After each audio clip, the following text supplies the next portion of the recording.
अस्सलाम वालेकुम। अदाई मां तव्हांखे असांजी फ़क़ीरनि जी मस्जिद जेका आहे उन जी तारीख़ थो ॿुधायां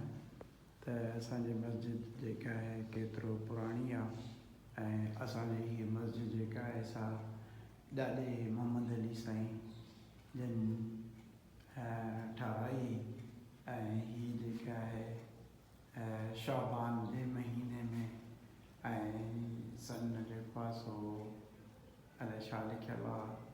उन में ठही वई। मस्जिद जो जेको गुंबज़ आहे उहो जेको आहे हिकिड़ो आला नमूने जो हेरिटेज आहे जेको उन वक़्त जे कारीगरनि वॾी महिनत सां ठाहियो आहे। ऐं असांजे हिन मस्जिद में मथे हवा जे लाइ जेके से 2 खिड़कियूं छॾियूं आहिनि जेके हवा अचे वञे थी ऐं जेको आहे सो भितियूं एॾियूं मज़बूत आहिनि जो मुंहिंजे ख़्याल में 4-4 फुट जूं आहिनि। ऐं लेकिन मस्जिद जी थोरी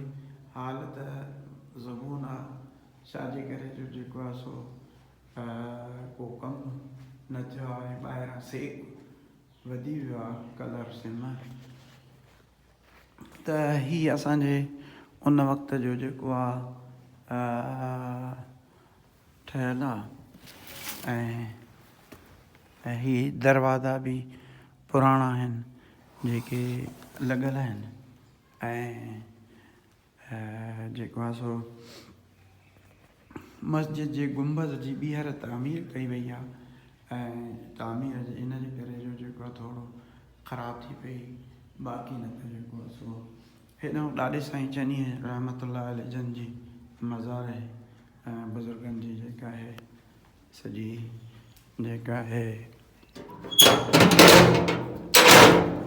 मज़ारूं ऐं हे बि उन वक़्त जे हे साईं ॾाढा मोहम्मद अली साईं जन रहमतुल्लाह ऐं हीअ ॾाढा साईं चनी रहमतुल्लाह जन ऐं हीअ जेको आहे सो उन वक़्तु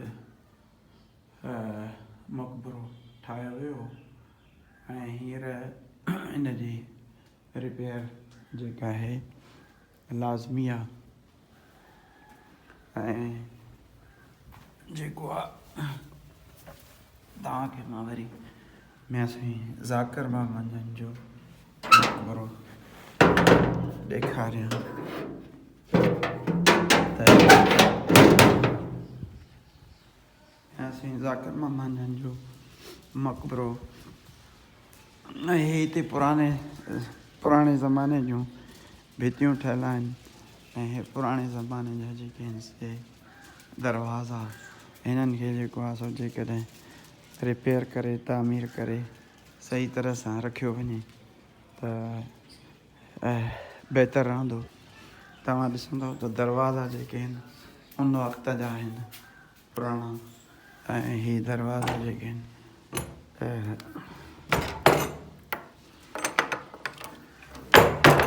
हीअ ॾिसो दरवाज़ा जेके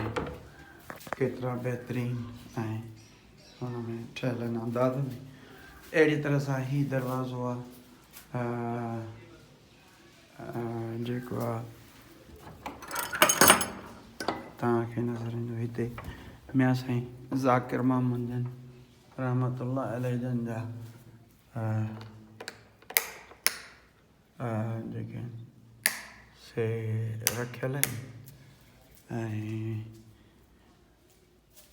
जेको आहे हीअ जेका उन वक़्त जा कुतबा लिखियल आहिनि जेके तव्हांखे नज़र अची रहिया आहिनि